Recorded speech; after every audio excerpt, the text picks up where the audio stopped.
Sunday night. I'm going to do a little. I took the 38 specials and some 410 shells that I had done up. Took those out to a range the other day and had good results. The 38 specials, or I'm sorry, 357 magnums that I did online the other night on a chat and a live turned out really well. Decided that I'm going to bump the powder up just a little bit more. I always start off at the lowest uh, the lowest range from several different manuals. I primarily use the Lee loading manual and loading data and the Lyman loading data, but I also go to the Hornady website and uh, Hornady book and a couple other websites. And basically, I know that each and every one of these different ones, whether it's a powder manufacturer or a bullet manufacturer, everybody publishes data that their labs have tested uh, and proven. And their labs obviously are going to work specifically with their powders or their bullets in their weights. Information through the different ones kind of narrow down to the specific bullet that you're working with, uh, and overall you get a better feel for uh, what what all the possibilities are. And what we're using right now, I've got just recovered range brass 357 magnums. We're doing uh, we're using Winchester small pistol primers. Uh, um, you know, everybody says, well, it's a 357 Magnum. It should have a Magnum primer. Not necessarily. It results with just the regular primers. And if you do some research, you find that the Winchester pistol primers, um, basically, you don't need magnums. They are the 231 powder, 244 powder, whatever. Uh, and those are the two powders that I use for my 38 special and for 357. So uh, I actually use 231 and 244 for all of my pistol rounds. Uh, I went through when I first started reloading. I went through and put together a data set that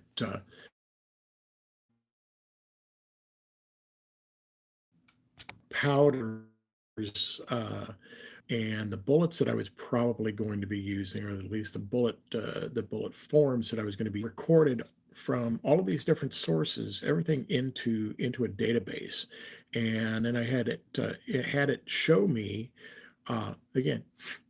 If y'all have followed me at all, you know I'm a career data geek. I retired as a systems analyst and inventory analyst, working with the finance group and logistics group and planning and manufacturing and warehousing. So I'm all about data. I'm all about the numbers. What do the numbers say? The numbers don't lie.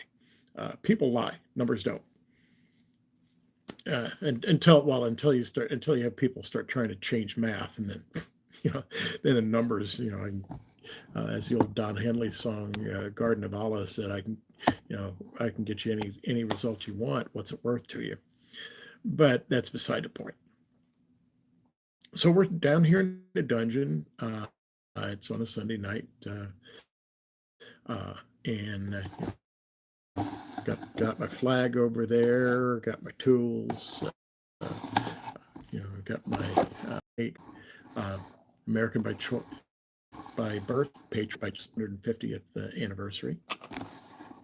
And Milo, if we flip this around, I'm all about patriotism. And I do what I do because I love it. I'm not trying to monetize or anything. So, uh, but anyway, like I said, we're using uh, lead cast. Um, it's got a nice ogive on to it, and the cannula to for the uh, revolver rounds, folks. These are revolver rounds. They're 357 Magnum. They're caliber for 357 Magnum 38 Special. They're 38 caliber. Um, but uh, and these actually worked very well in my PR,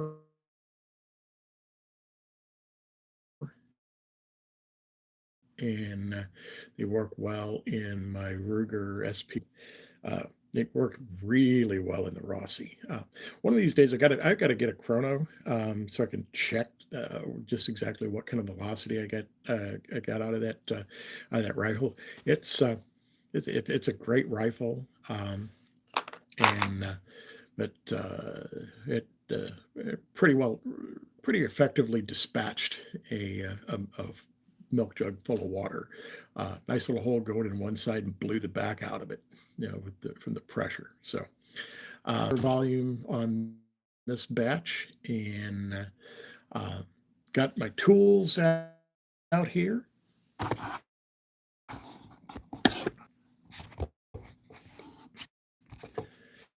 Actually, let's flip that camera around and be a little bit easier. Center. I got my ammo box sitting here ready to be refilled, and I got my load center. Load center got place for the tool, uh, the case gauge, digital scale. I'm not using the digital scale right now. I've transitioned over to a beam scale, but I've got my dial caliper back here, some 3x5 cards. I got a 3x5 card already made up for, and in the logbook. This is the card that's going to go in the ammo box. Here, my Lyman antique Lyman O-House beam scale, and he's just about set. We're going to go. We're actually going to go ahead and get him preset.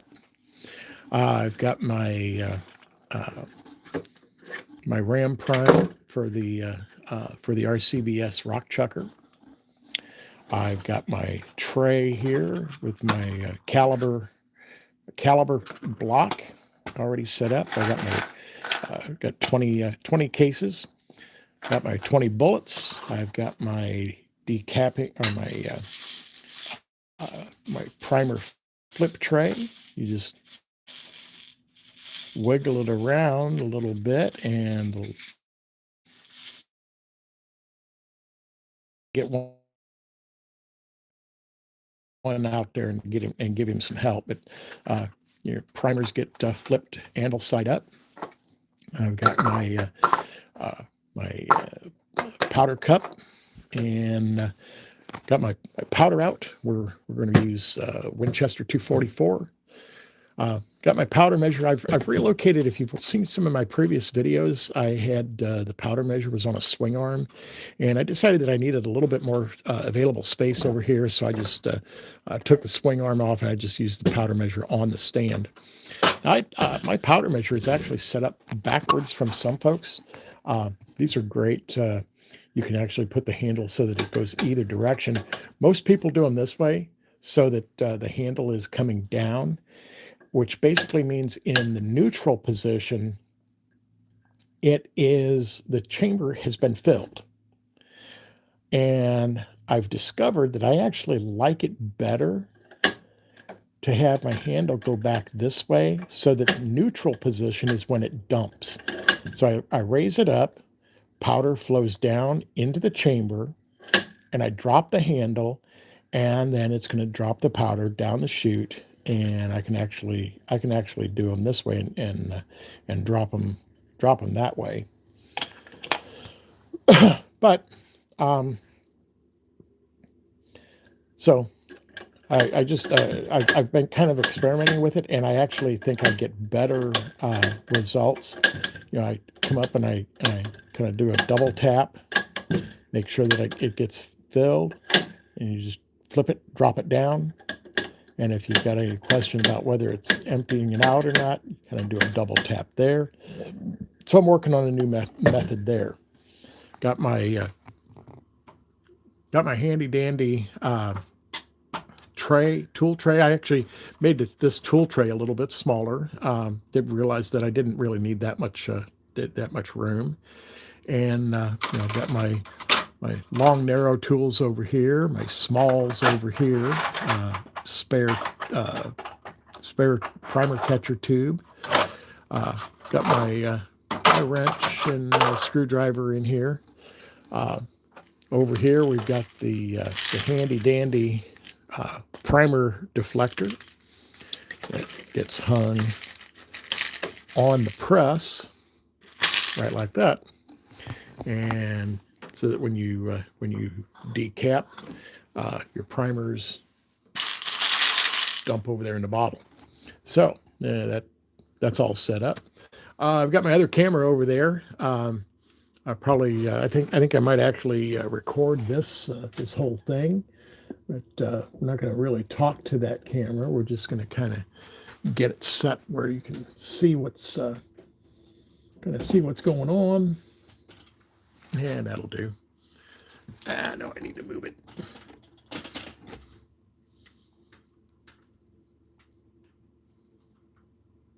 There we go. That'll do.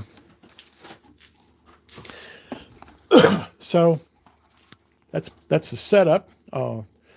And I've got my dies out here. I got my Lee. I use exclusively Lee dies. My 38 Special 357 Magnum. This is I used to use a 3-die set, whereby the seating and crimp die was all in one. And a while back, I bought a big lot of reloading equipment and such, and there was a couple of these 4-die sets in there. So I decided I'd give it a try, and this one seats your bullet. This one is the Lee the factory crimp die. It crimps, puts the crimp on.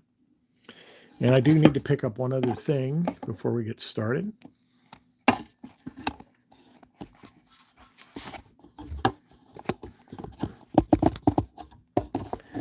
I need to turn that camera just a little bit.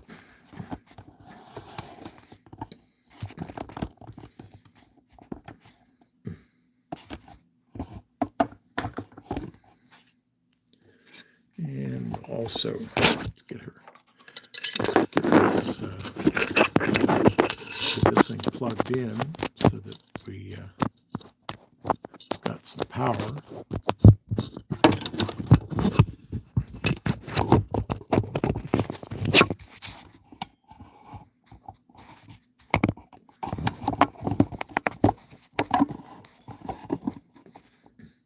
Here we go.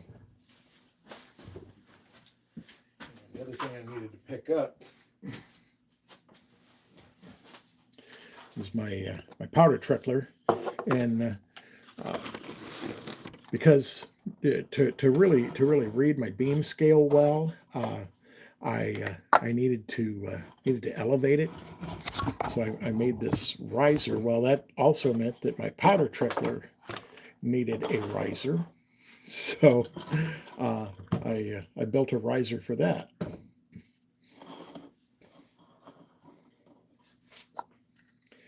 And we're going to go ahead and get some powder in the trickler.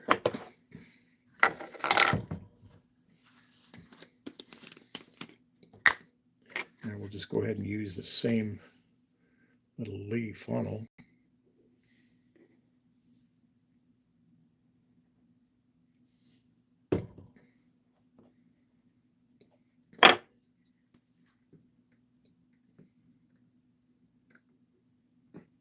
Just a little bit more than what I actually needed. And that actually will kind of hangs on the bottom of there, so it's easy to move around to adjust it. And it looks like I need to wipe my powder measure with something.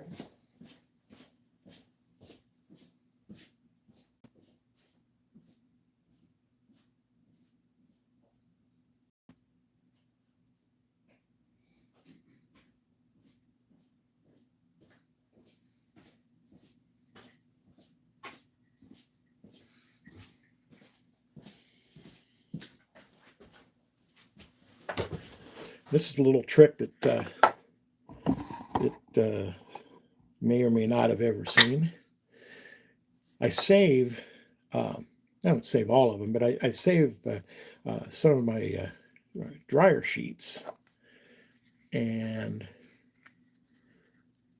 if it appears that I'm starting to get a little bit of static where I have powder trying to cling to the inside of the funnel, I just grab one of those dryer sheets to wipe it out, wipe the whole inside here, and I tend to drag it down through the end very carefully so you don't tear it. But make sure that there's no powder going to stick to the inside of the inside of my funnel.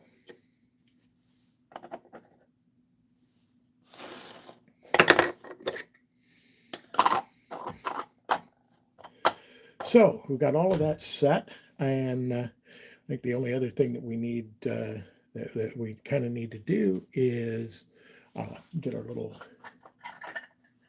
this little cup out here.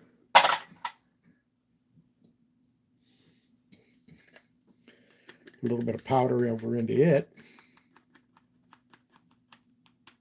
Only reason I do this is that trying to dip down in here is down into the jug is a little bit problematic for me. So but I always keep my powder, whatever powder I'm using, sitting right here.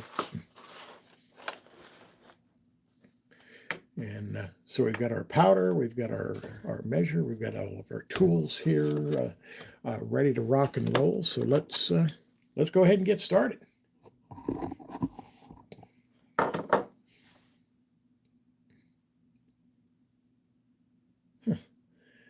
And nobody up in here.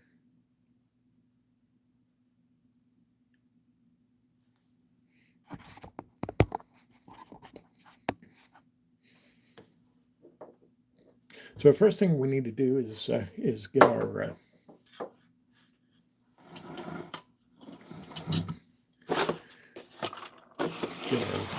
brass ready. I'm going to deprime first, and then we will reprime. And to do this, let's get this camera adjusted up a little bit higher. There we go. So you can see we've got the RCBS Rock Chucker Supreme. We've got our primer diversion tool installed. We're going to put a shell holder in the ram, and we've got our decapping die.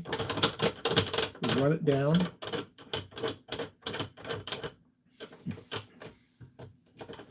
Until it touches the shell holder.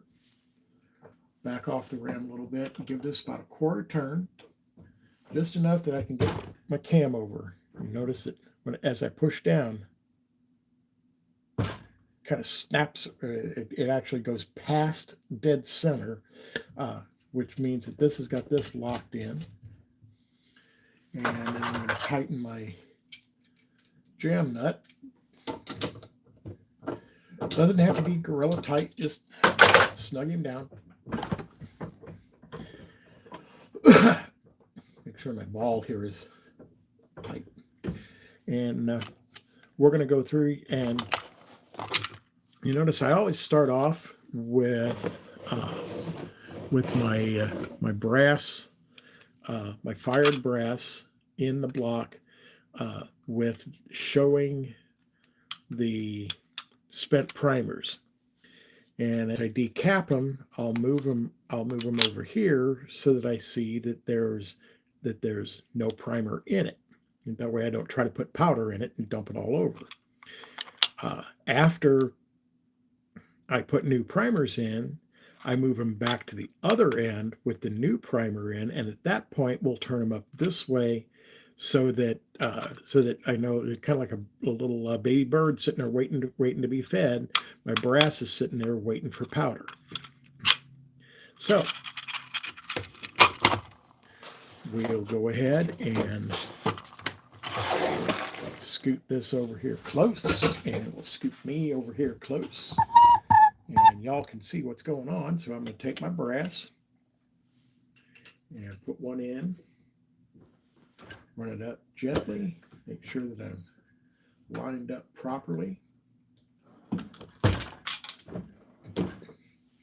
And not only does this remove the primer, you can see the primer's gone now, it also resizes that brass, because when you fire the brass, it actually stretches. It's called fire forming.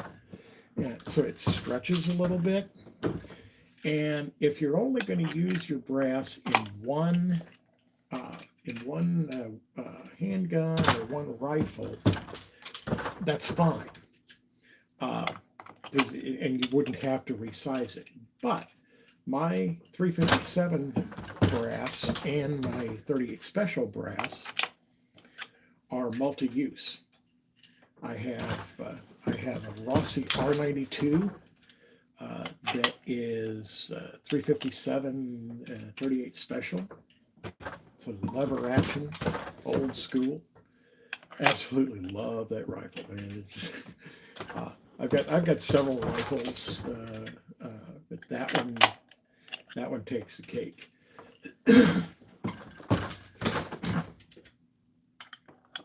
But I've also got a Ruger SP101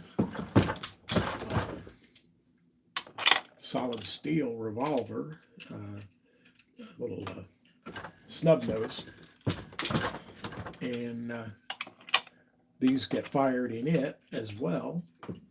And I've also got a Pieta single action Army,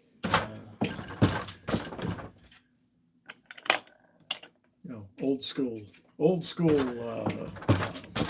6-gun, Western style 6-gun, and it also is chambered in 357 Magnum. Also takes the 38 Specials. Anything that takes 357 Magnum, you can run 38 Special in it. However, that does not go the other way around. If you have a gun that is 38 Special, chamber's not going to be long enough to accommodate 357 Magnum. They're generally also not going to take the pressure of 357 Magnum. They're not intended to. Okay, so we've got our 20 pieces of brass are decapped, and so we can go ahead and take our die out.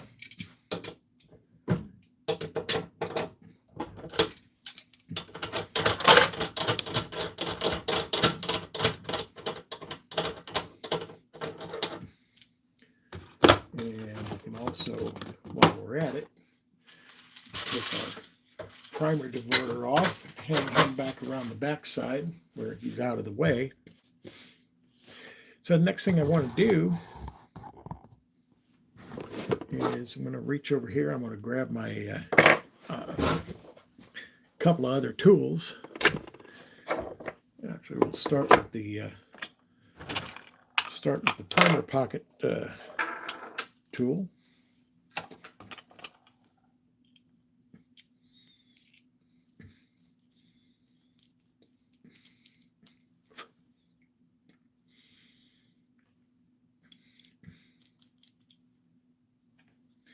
And we'll walk through these. And one of the things that I really like about doing using a single stage press, even for handgun, a lot of guys say, "Oh, well, you get a progressive, get a turret." You know, I've got a couple of turrets. I don't use them. Actually, thinking about selling them because they're great. They're great turrets. Well, I'm thinking about selling one of them anyway. It's the Lee because it seems kind of wobbly to me. The other one that I've got is an antique Lyman that I rescued and recovered. And one of the things I like, as I was starting to say, one of the things I like about the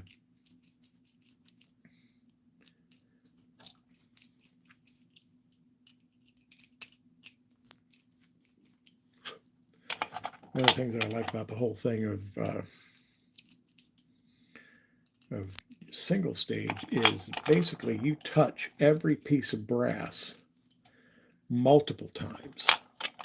So if there is a chance of something starting to go wrong with a piece of brass, start to split, base start to come loose or something, you have multiple opportunities to spot that issue because you're handling the brass over and over and over.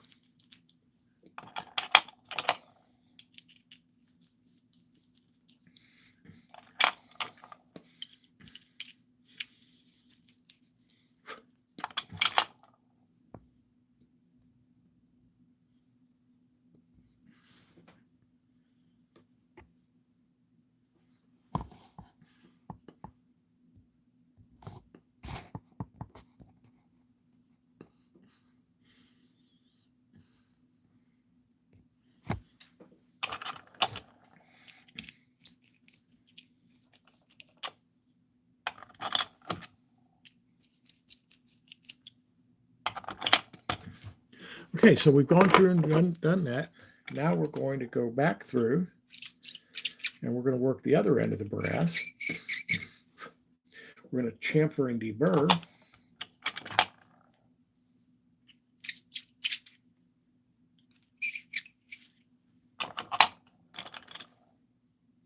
Chamfering, this is steel. Got not really sharp, but kind of sharp edges. And since this is brass, steel's a lot harder than brass, and you just kind of turn that in there a couple of times, and you might actually be able to see a little bit of the glint on the inside of the rim. And then also on the outside, it's real shiny. Basically cleaned up any little burrs or anything like that.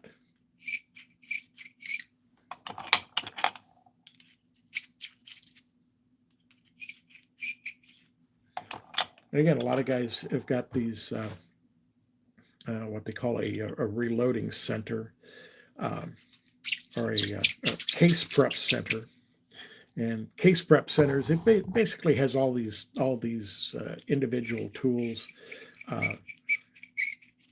all sticking up, and it's motorized. You just take your piece of brass and put it on it to clean the primer pocket, and you put it on to chamfer, and you put it on to deburr, and it does all of that. You know, it's just sitting there running, and it does all that. But again, to me, the fact that I handle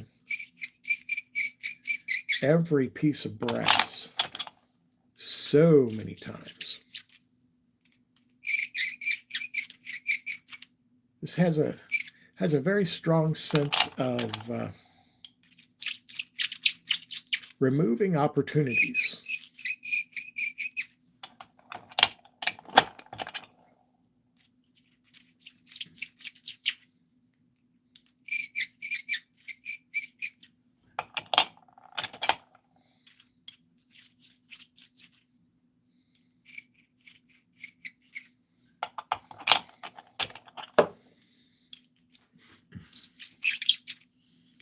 Still nobody in here. Okay, well, doing what I'm doing and just doing it online.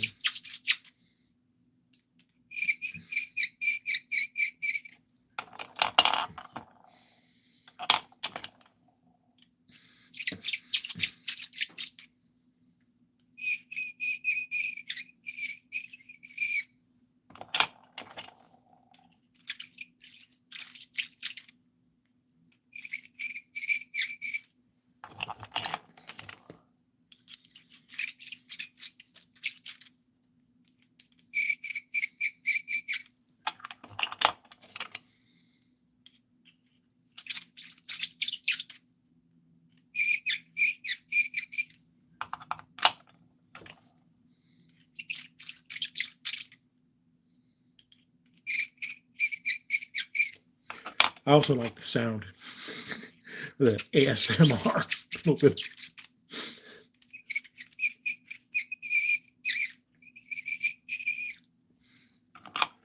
Okay, so we've been through. We've got our primer pockets cleaned.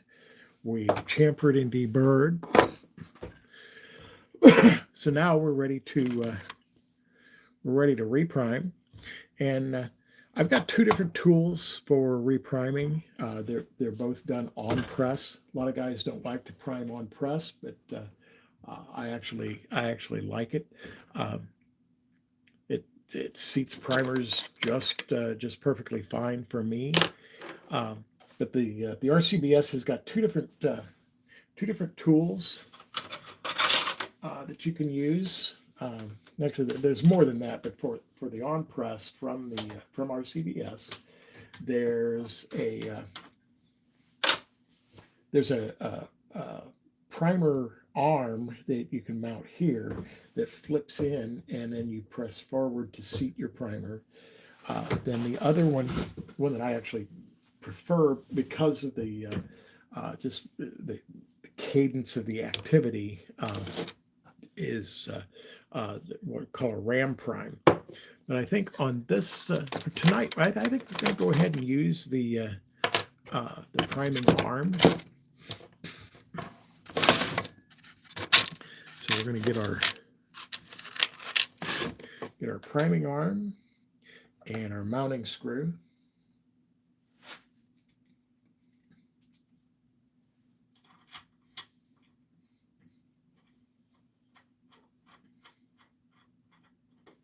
And since we're using this, we are going to have to take part of one of the tools, one of the parts of the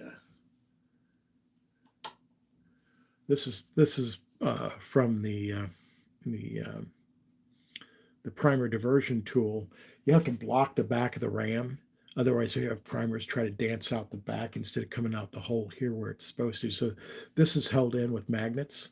So I just hang him right up here on the side of the press when I'm not using him.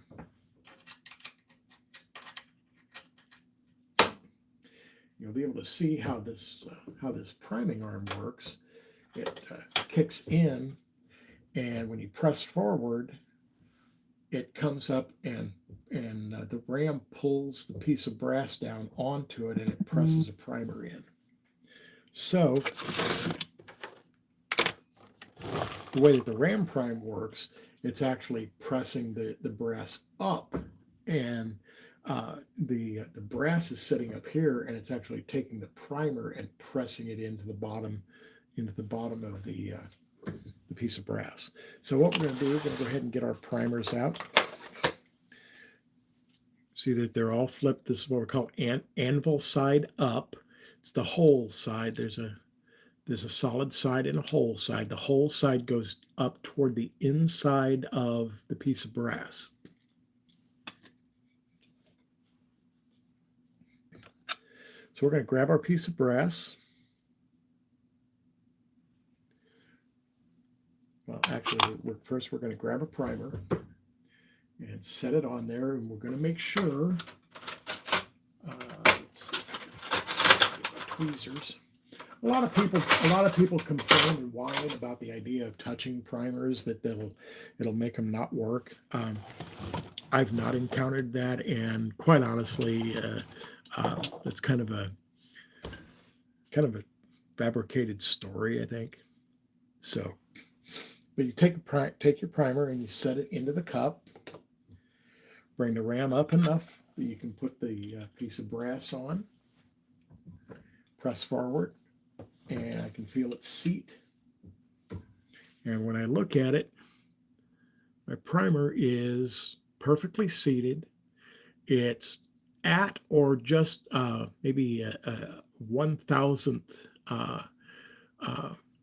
or 10/1000ths deep from the back of the piece of brass. You definitely don't want that sticking up, because if it's sticking up, your cylinder on a revolver isn't going to be able to turn. It'll actually jam that. And that actually applies to any reloading that you do. Your primers should always be a little bit below flush. So now that we have a primer in him, he's going to get set back here at the other end of the tray. Remember what I said about bird waiting to be fed. So we'll do another one here. Scoot that camera in a little ways.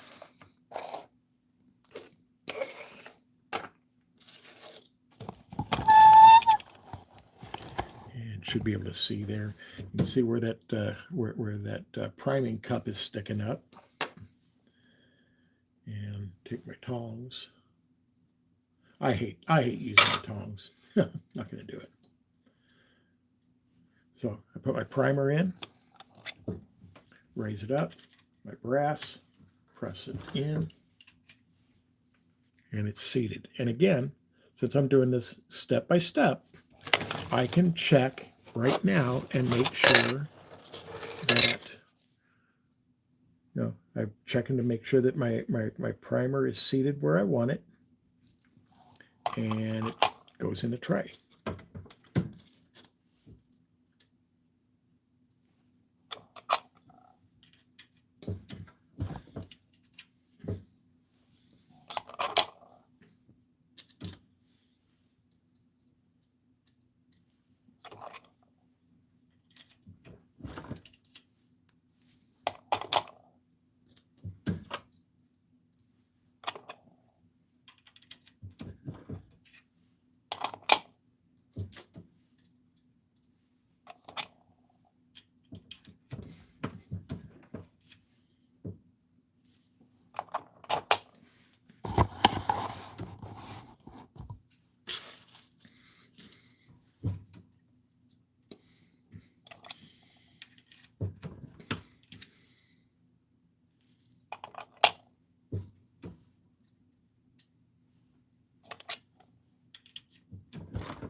Another aspect of single stage priming,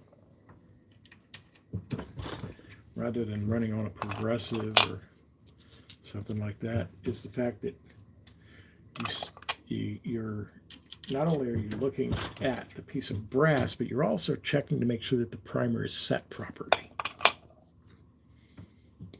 Oops. Get that in there. And again, there we go. Just that quick, we have our brass has been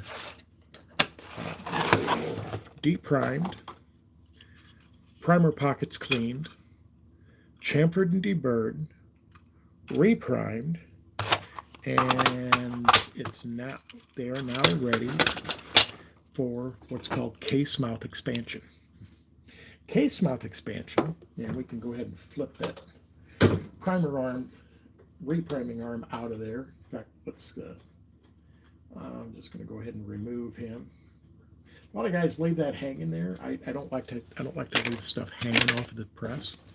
So, case mouth expansion. These, now that they've been resized and everything, that bullet won't quite start in there. And if you try to force it, you're going to wrinkle the mouth of the case. So the next thing we need to do is we're going to expand that case mouth just so that the bullet will just start. Now, I could, in theory, flip it upside down that way and use these like what's called a wad cutter, totally flat end. And since I've got curvature down here, I'm not going to try doing that. I've never tried doing it with these, and I'm not going to now. But what this does is it actually flares that case mouth just enough that a bullet will start to sit in the top of there, so that for the next stage preceding the bullet, it's got a good opportunity to start. So for this step, we put our case in, bring it up, and we're going to start spinning this down, this case mouth expansion die down, just until it touches the end, and I can feel it right there. It's touching the end of the brass. So I'll drop my brass, and I'm going to give this basically a full turn, because I know that from experience I'm going to need a full turn at least. And you can see there that bullet is kind of getting ready to start to sit. Let's move in here, get you all moved in a little bit closer. Kind of starting to sit there, but not really. So we're going to go ahead and we're going to give this another half a turn. Bump that, and that felt pretty good. But it's still not, it's still kind of wobbly. So this time we're gonna go like a quarter turn.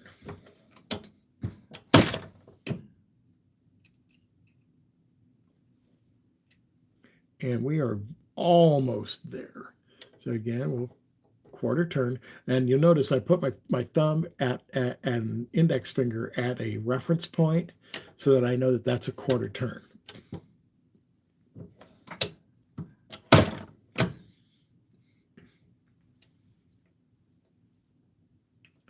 Still not quite there. And it pays to take your time. If you go too far, you're going to have to go back and resize, and trying to resize it after it's been flared with this case mouth expansion die. Sometimes you mess up the end of your piece of brass. Okay, I think we are there. Yeah, we're there.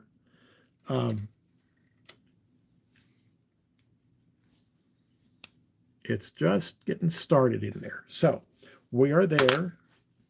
So what we're going to do is we're going to bring this up and get it locked in so that that die doesn't turn.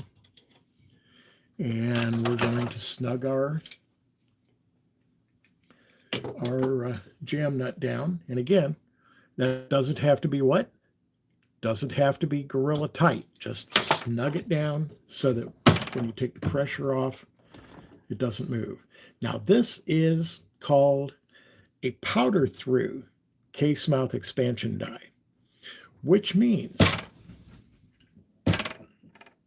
I can actually run that up and do my case mouth expansion, and I could go ahead and put my funnel in the top, and I can drop my powder straight through, or I could actually dump it into here too, and this is nice and smooth and slick in there, and drop my powder in, and at that point when I pull it out, I would have brass with powder in it ready for bullet.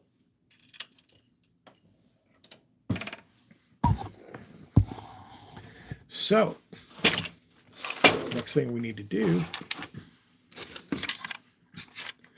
move a couple of things out of the way.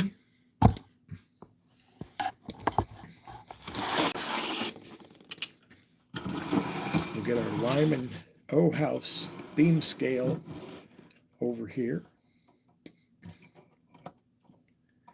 And we're going to make sure that we've got him sitting properly. Make sure that everything is free swinging.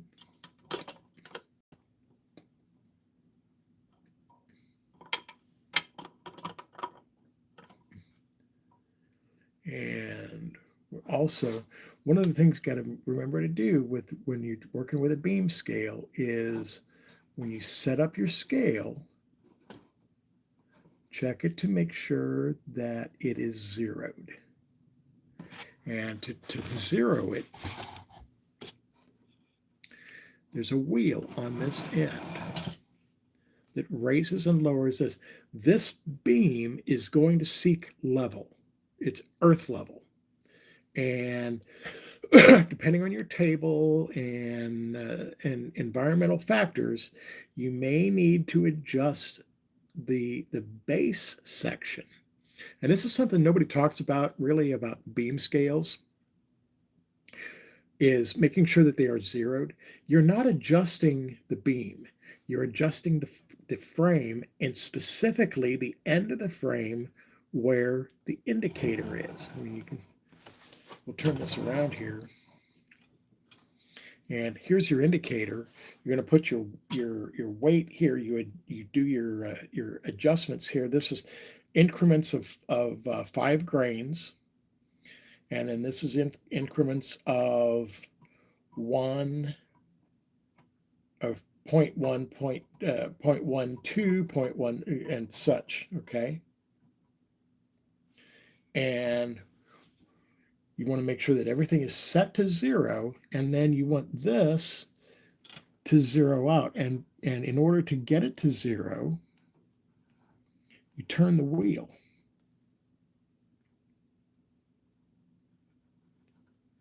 And if you look really closely, what you'll see happening is that I'm actually raising the end of the frame to cause that to get into alignment. Now, when I turn this, my table isn't really level. When I turn it, I want to make sure that I do not move this around once I've got it set to 0. So I'm going to go ahead and drop the end of that frame back down a few turns.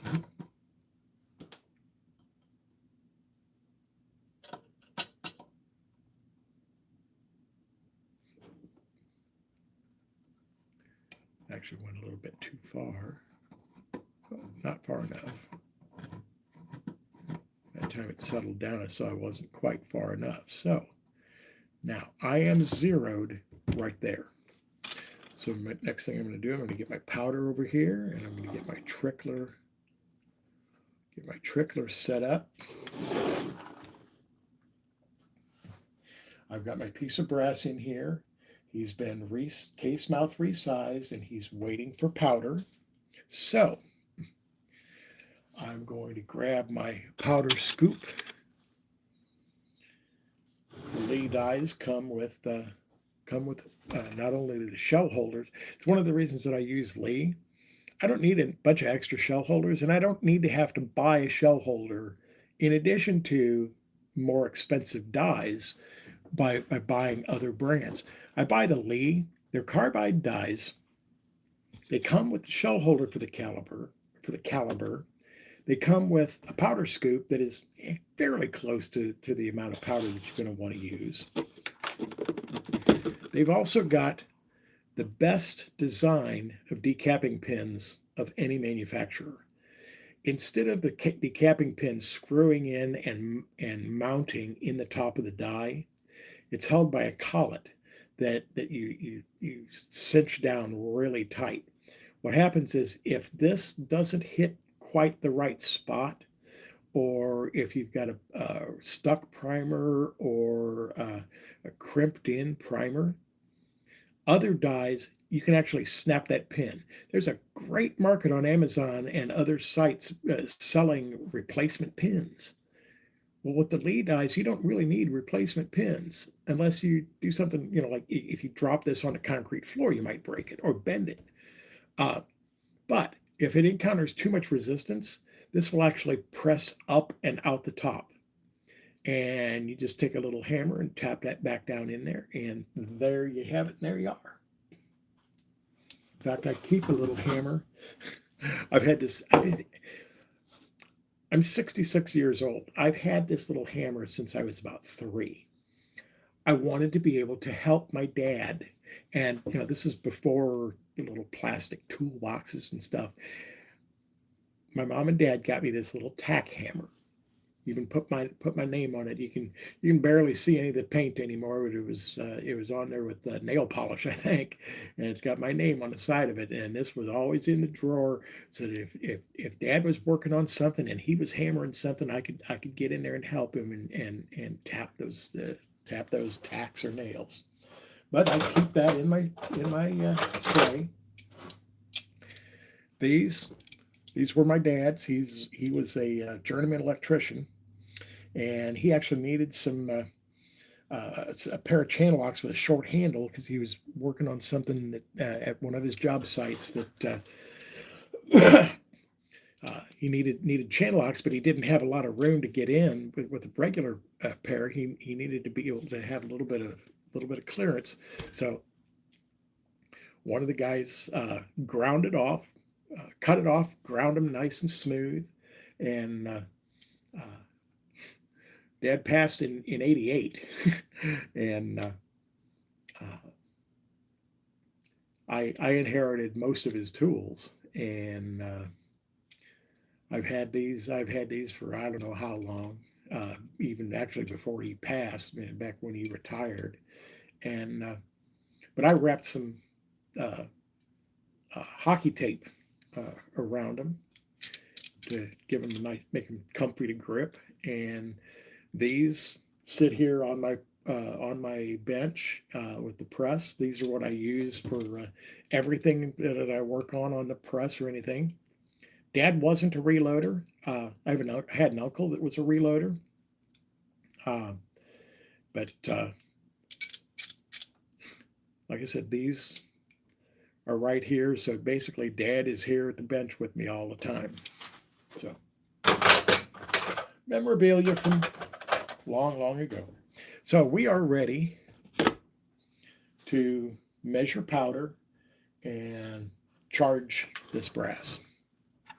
So we're going to start off. I'm going to get my scale set.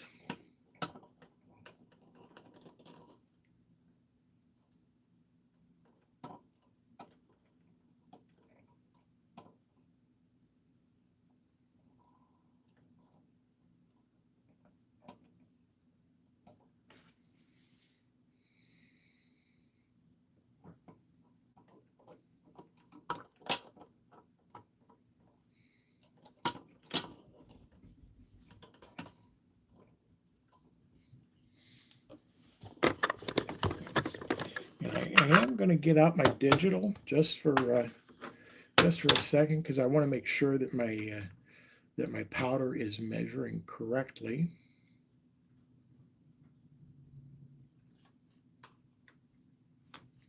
And that is not.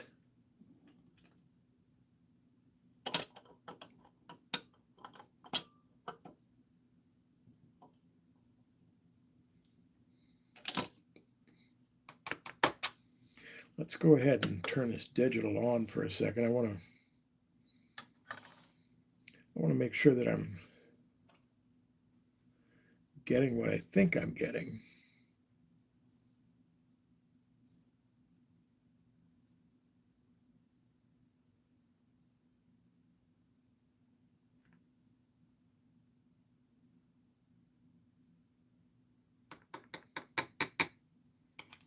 Okay, so that's where I want to be.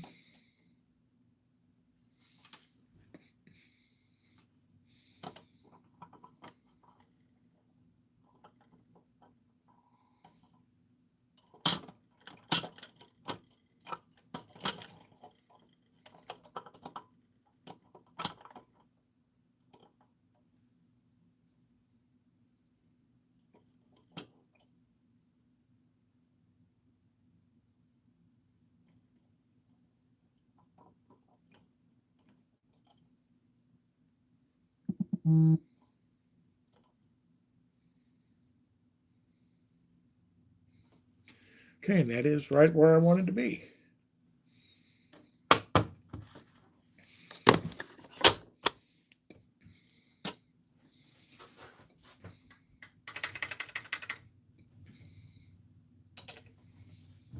Drag my piece of brass down, and we're going to move him to the far end.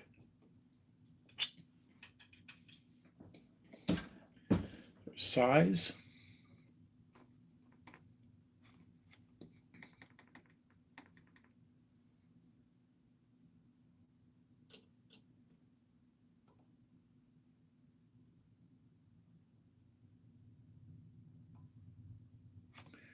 Got too much.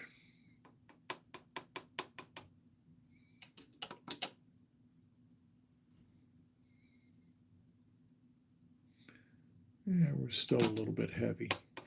And always better to go light and then trickle up. That's what this trickler is for. Turn it, and there's a hole in that little rod, and the rod is at a very, very slight downward angle. So when you turn this, it's going to march powder down.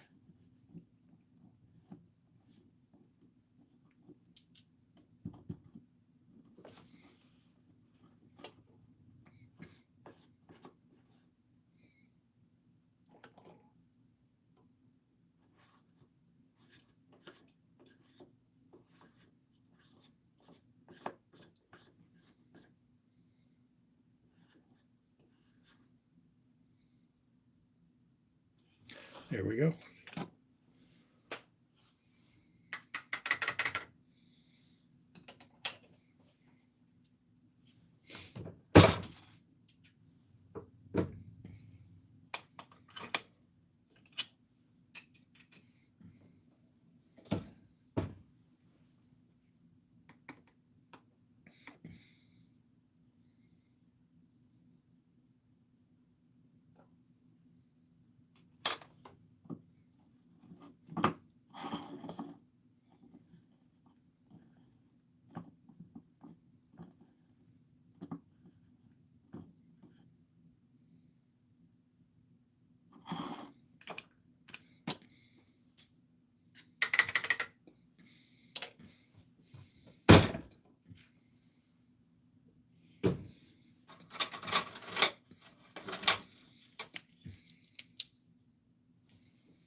That's real heavy.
It's hot. So we're going to do him again.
mess there. Very wasteful.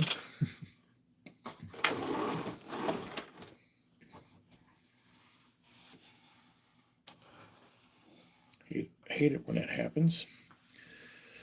I've actually got a little cup here that I use when it does happen. I put a little bit of oil in there and I can render that inert, so I don't have to worry about anything happening because of it. Unfortunately, it means I need to refill my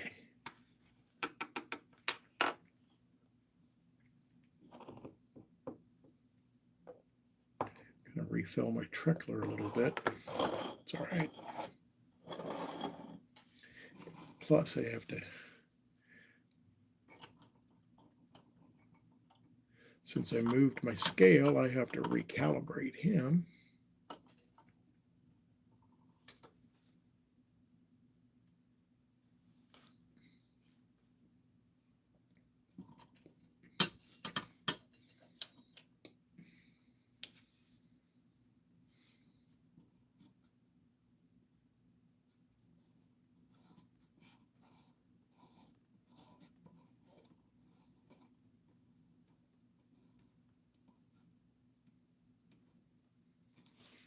Okay. All right, well, so we're going to put that piece of brass back in. Double, triple check that he is empty. Yes, he is. And fortunately, I suspected that I had a problem, so I checked him and found that he was actually, whoa, the heck happened there? Got something going on with my scale.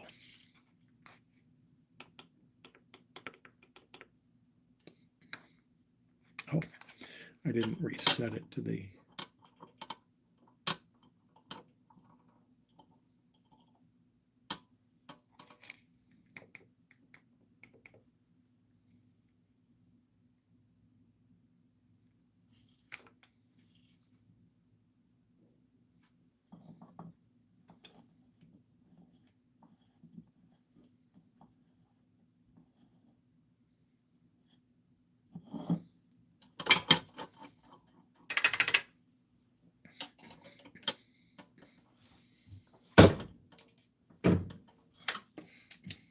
now we're all good.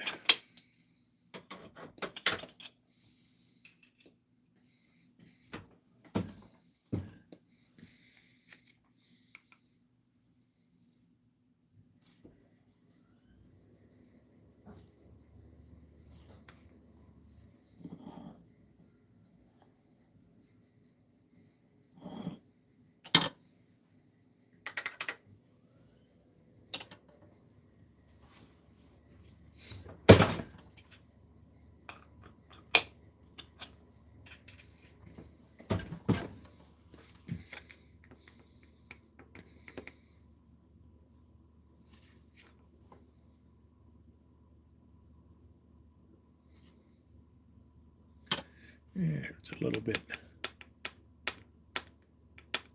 just a little bit hot.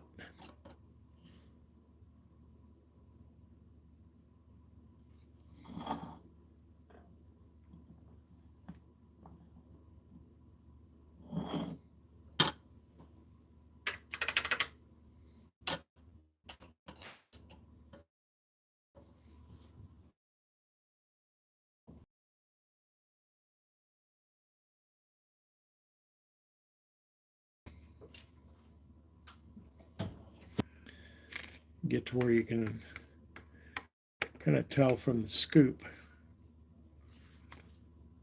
by how full the scoop is, whether you're there or not.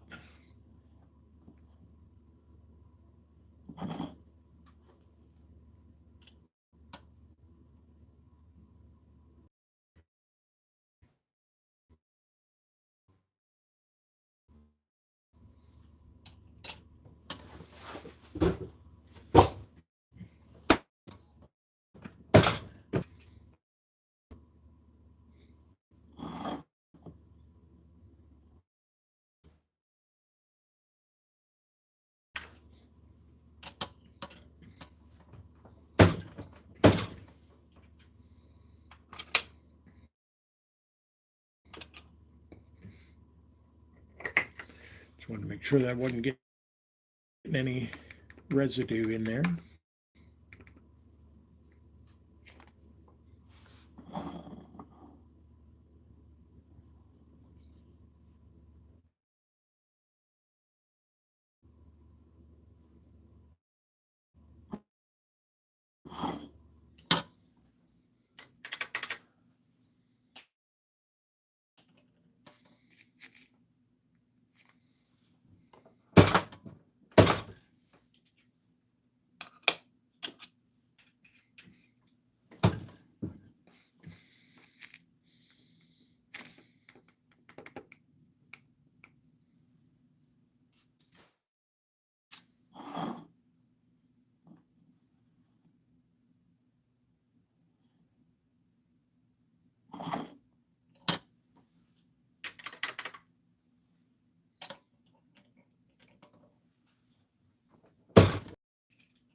A little hot.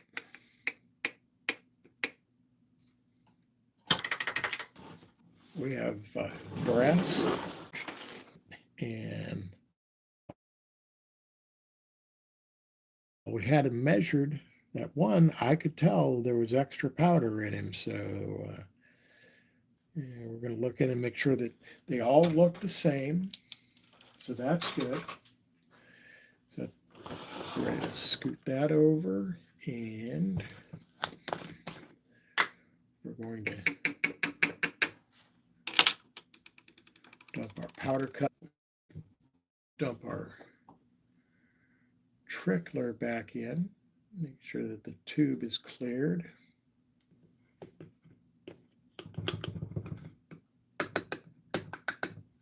Make sure that it's completely cleared of powder.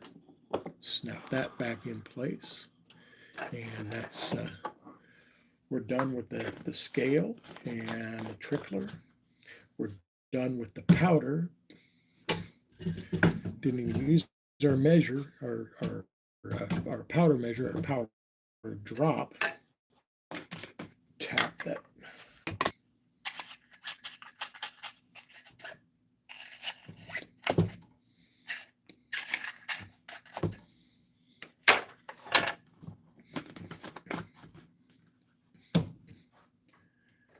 We're done with our funnel.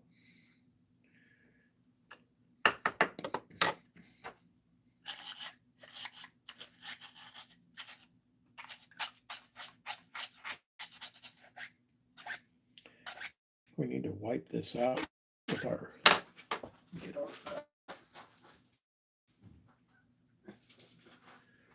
used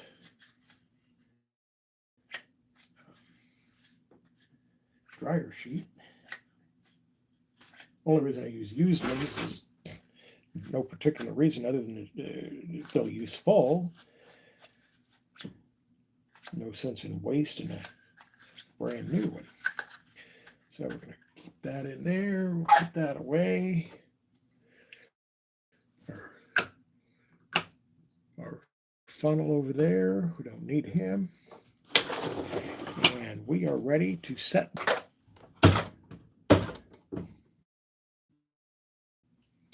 Get that last one out of there. Double check him, yep. Set our bullets. I'm going to take our case mount expansion die out.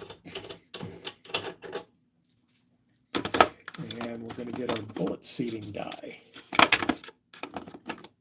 Bullet seating die. We take our piece of brass, get our die started, bring our piece of brass up into the die, and we're going to turn this down, back the stem most of the way. Turn the die body down just until it touches the top of the piece of brass. Drop that back a little bit. Turn it just a little bit. Pressure off. That die cannot turn. Case. And since we've done our case mouth expansion, there's just enough open there that he'll actually sit and stay straight. Bring him up. And we're going to go ahead and back that out a little bit farther. Okay, it's starting to go in. Turn it down about a quarter turn. Keep looking. You notice see the ring.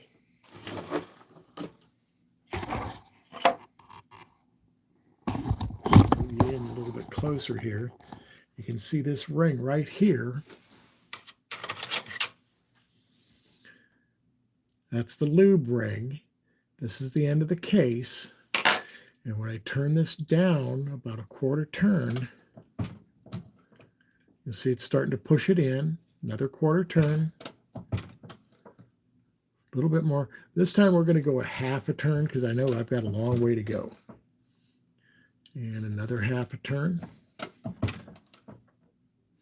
And I'm almost past the lube ring. Now I am past the lube ring. And you can see here where I'm going to start coming up on the cannula. So I'm going to do another half a turn. One more half a turn. And I am almost there. See that?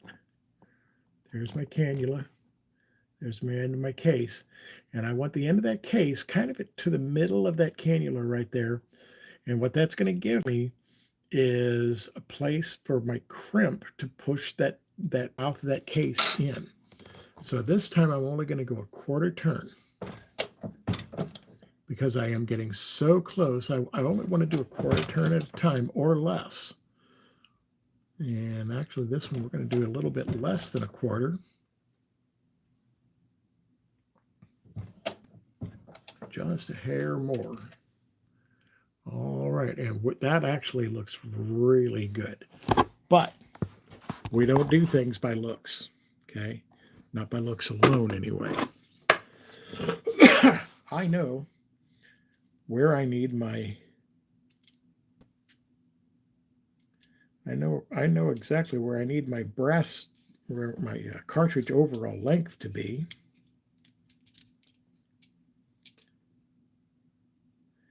And this is actually just a hair over.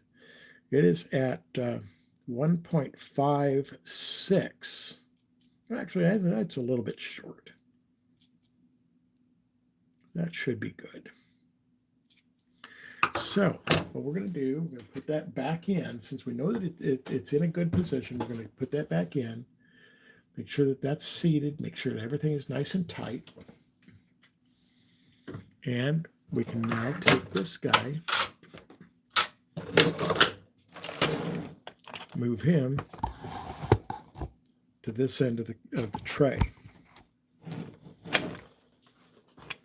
Get this next one, set him in. Just set our bullet in the top. Press him in, let him sit for just a half a second. Take him out. And he is identical to the one before it. And yes, we check every single one of them. In case something shifts, we want to know about it.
One of the things about this process and doing it the manual way, in addition to everything else that I've already mentioned, is the fact that in an unfortunate circumstance, this can actually be done with no batteries or anything. The whole process easily be done without any technology other than the mechanical tools and the components. Okay, so now we have deprimed, cleaned the primer pockets. We have chamfered and deburred the mouth end of the brass. We have measured and charged powder. We have seated the bullet. And now we're ready to crimp. So, grab our chin locks, pop that die out, and you'll notice when I take my dies out, I tend to spin things out so that they're not, I know that they're nowhere close to set, and I don't assume that it's already ready to go. A lot of guys like to be able to just pop the dies in and go. I don't like that. So here's my crimping die. It's called the Lee Factory Crimp Die. A piece of brass in. Bring this up. Bring this down until it touches.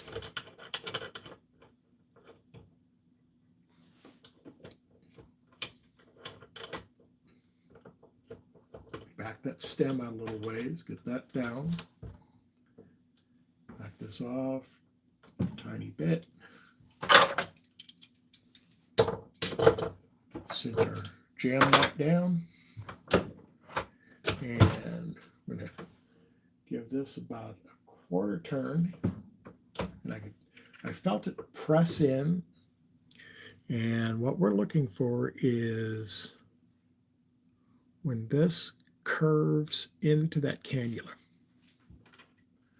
So I felt it move quite a bit. So I'm actually going to do just like an eighth of a turn.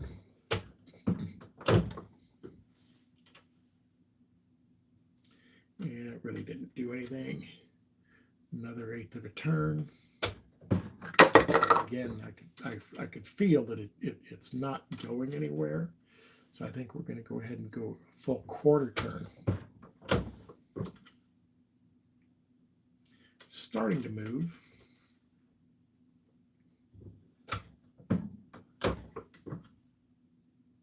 Almost there.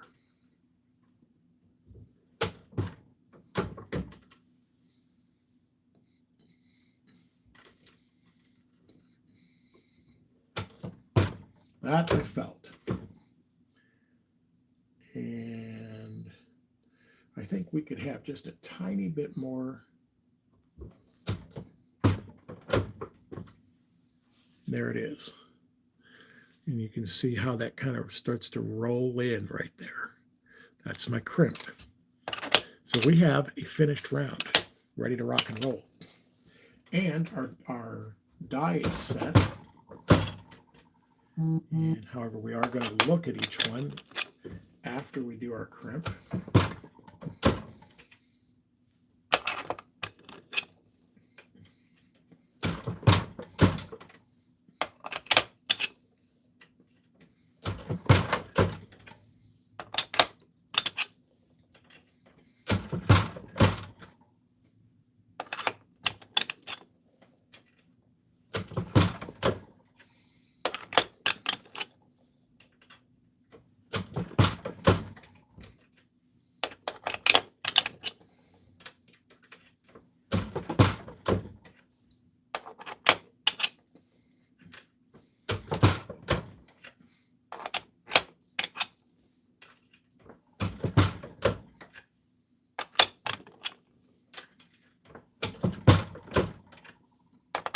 And I'm not checking each one of these quite as closely because I can tell by the feel that what's going on with it. Now that one actually felt kind of funny. Felt like it tapped a little hard, but everything looks good.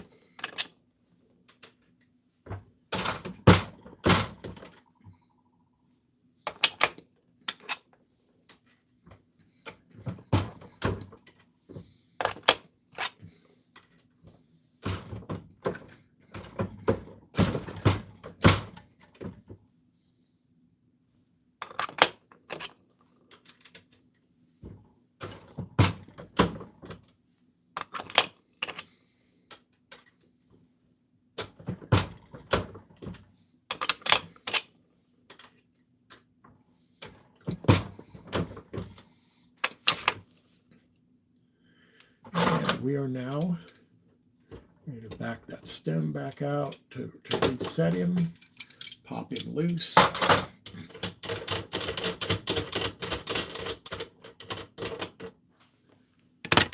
And with that, we have 20 357 Magnum rounds ready to rock and roll. Took an hour and a half to do 20. Can take longer, can take not as long. And we got some powder here that we need to dispose of, and some dyes and stuff to put away. And grab us an ammo box.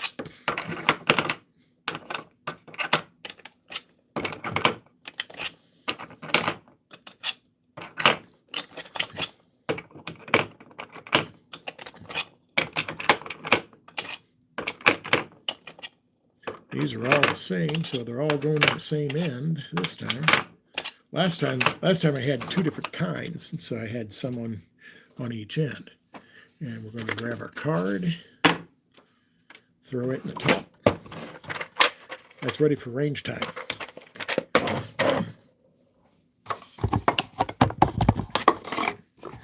All we got left to do is put things away. Clean up our bench.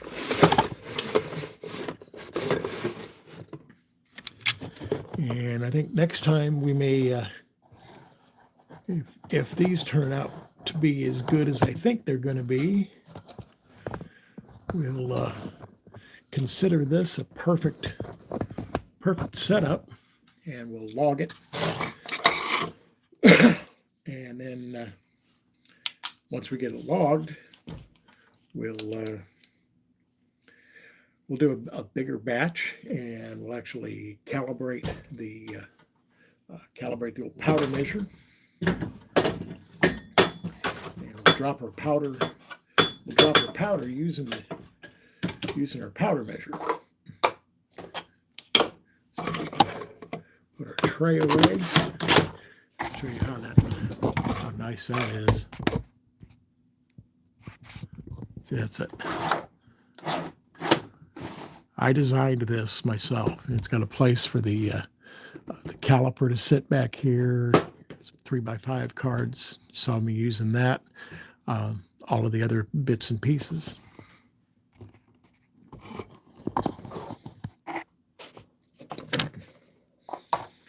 So now we just need to get some things put away, and then it's probably going to be about on to dinner time.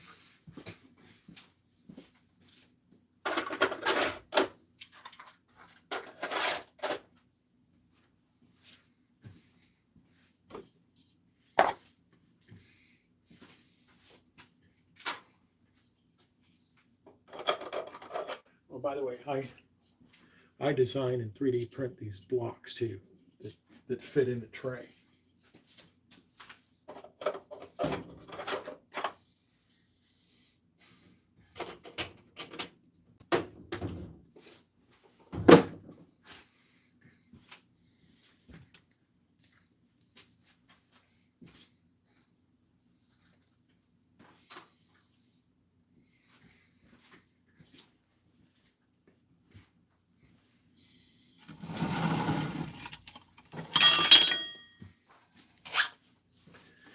Also, not only do I do my card that goes in the ammo box, but I've got my logbook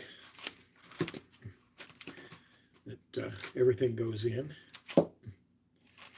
Every loading session that I do goes in the logbook. That same data goes in my mobile book, the book that I take to the range with me. So I've got this logbook, I've got that logbook, and I've got the card that's in the ammo box.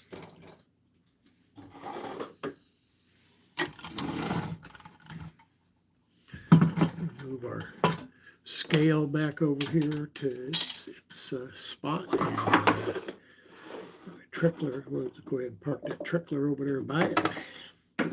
Got my card spot.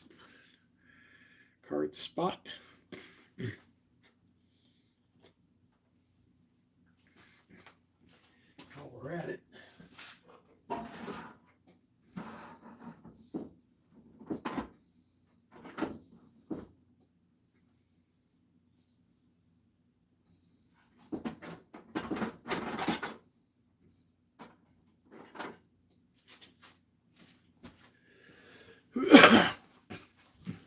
something I've been meaning to do.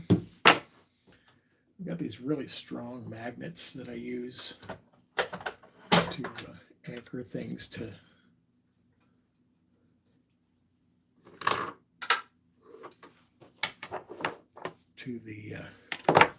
the bench and to the press. And I've got this handy dandy guy here to hold my card, but I actually want to so that he can't go anywhere. I think I'm going to put one of these really strong magnets on the bottom of him. Yeah, I think we'll use that one.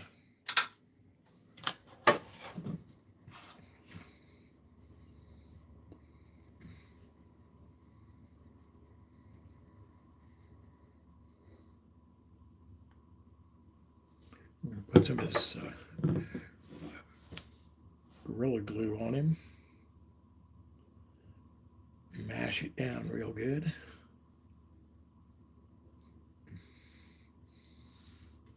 And we'll invert it right there for a little bit.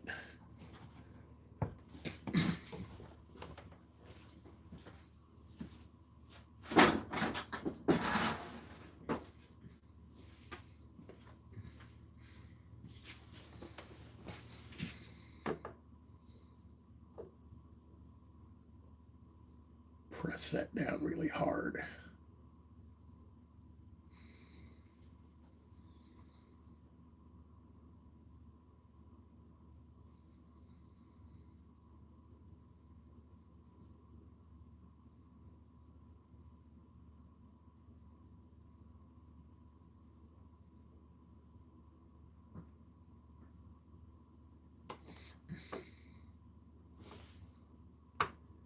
And we'll go ahead and I think we'll just go ahead and leave him inverted until he's completely dry.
All right, well,